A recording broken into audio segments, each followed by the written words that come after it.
Hello and welcome to Tabletop Oddity. My name is Jay and today FFG have blessed us with an article of new things for Star Wars Legion. They have indeed Tauntaun Riders and new core troopers, which is something we expected, but it's very interesting to get a look at them, and they're quite different.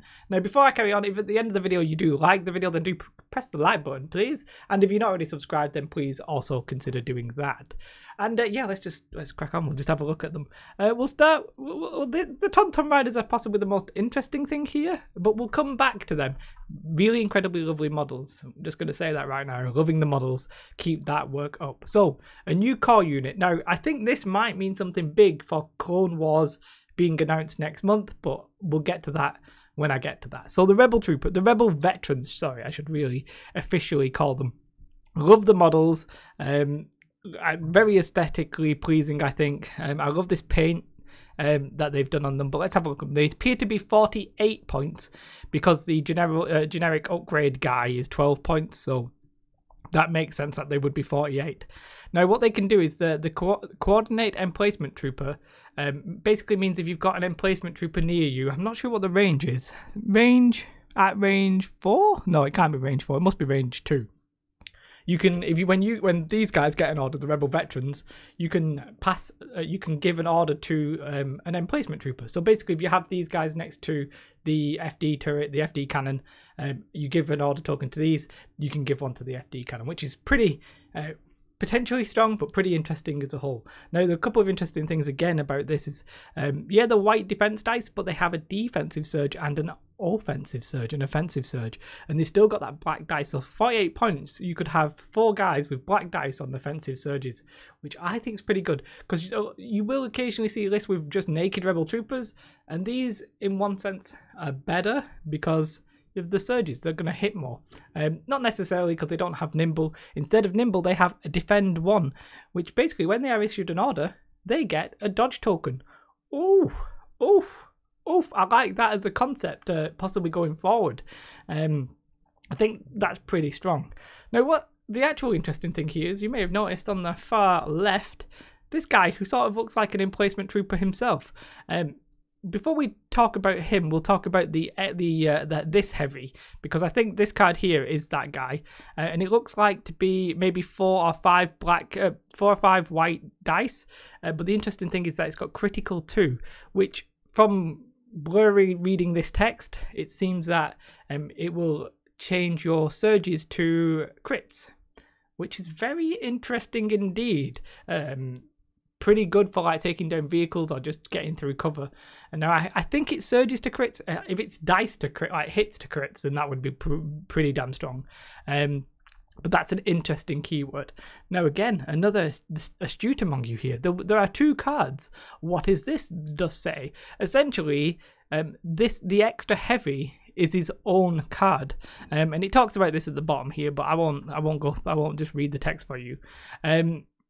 Essentially, he gets deployed next to this unit, and he adds his dice to every attack from a friendly unit within a specific range, which I'm presuming will be range 1, because otherwise that is broken as anything in my eyes. But it's the Mark II Medium Blaster Trooper, is free to aid the ranged attacks of any friendly unit. So a little bit like Chewie's 2-pip.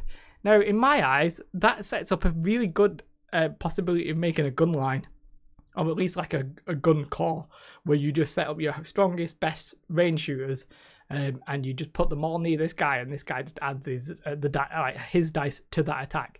Like, in my mind, that sounds unbelievably potentially strong. We'll have to wait and see like how much. Well, it's 30 points, I think, but it's not. I think it might even be 36 points. But you also need to take the core trooper as well, so you can't get it for anything less than say 70 points. So may not be like broken or anything, but it seems like potentially very strong, which I've got to say I just like overall. It sort of makes sense because it's like a machine gun that's suppressing fire. Hopefully the dice aren't like, it's probably going to be maybe like 2 black at a guess, because that could be very strong. So yeah, I mean that's interesting. The models look fantastic. We'll have a look at the closer up guy. Can't remember what species this guy is. I have a Rebel Trooper with a head similar to him. I don't really know too much about him, but I really like the look of him there. It's a bit weird. People don't necessarily like having like Hoth specific stuff, but you know, whatever. They look good, and the 3D renders are also looking pretty decent. So that's them. It's nice to have the options of core troopers for sure, and I'm very much looking forward to them. And now the pièce de la résistance. Excuse my French, which isn't really French. I forgot what we said endurance was. At the end of the activation phase, you may remove one suppression token. Alright, 6 points. Okay, seems okay. I really love the models. Really love these Tauntaun Riders. The 90 points, so essentially 45 points per dude, if you want to think about it that way. Very similar to the speeder bikes, and similar in movement, but perhaps more versatility. So they have the 90 points. I said they've got white defense dice, but you know they've got 4 wounds each, so not too bad. And they've got offensive and defensive surge. They have a range weapon of 2 red dice, which will be 4 red dice each at range. I think that's pretty strong. And they've got relentless, which I think is pretty amazing. So you can essentially move, and shoot with 4 red dice. Sharpshooter 1. This is blowing my mind. These guys, I think, are potentially really quite strong. Agile 1, which is after you perform a standard move, you gain a dodge token.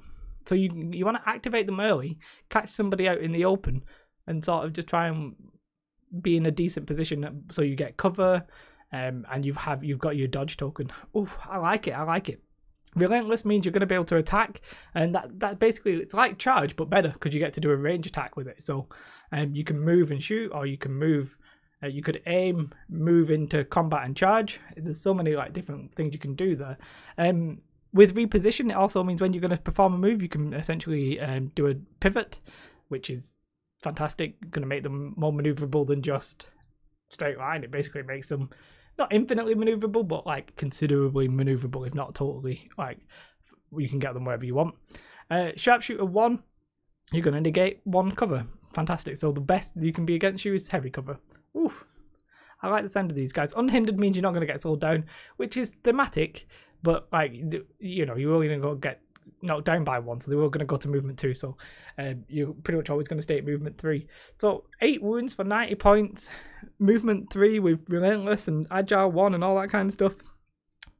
I'm in love with these guys. I think these guys are, potentially really strong. And yeah, the charge is actually not that good. I don't know what Ram 1 does.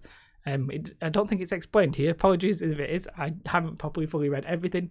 But Ram 1 sounds like it might do a damage or something when you charge. So they're going to be very, very, very interesting. I really like the shooting. The shooting to me logically is better than the melee, but maybe maybe they'll have something that changes that. Tenacity would maybe be a good option as they've got that card there.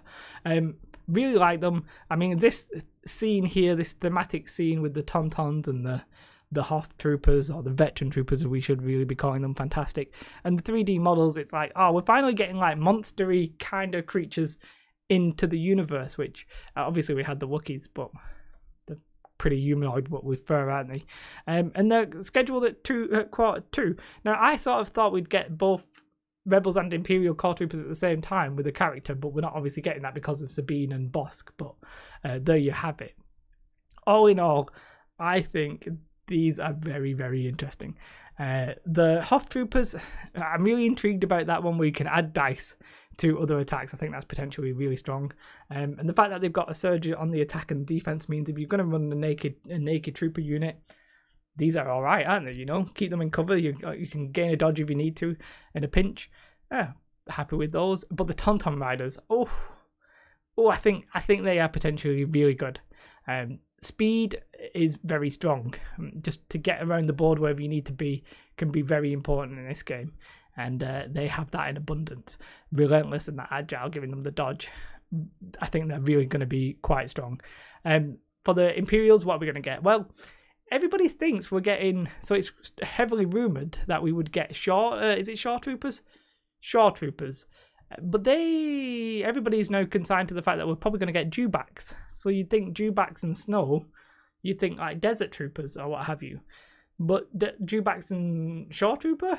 I mean, maybe. That's what we think it's going to be, but who knows if that's the case. When I was talking about the Clone Wars though, Right, so we'll get they'll be announced next. Fine, we know that's coming, something like that anyway. Core and a support unit, which I'm happy about. Great news. I thought that was coming, but I'm very happy to see that in the flesh on the screen.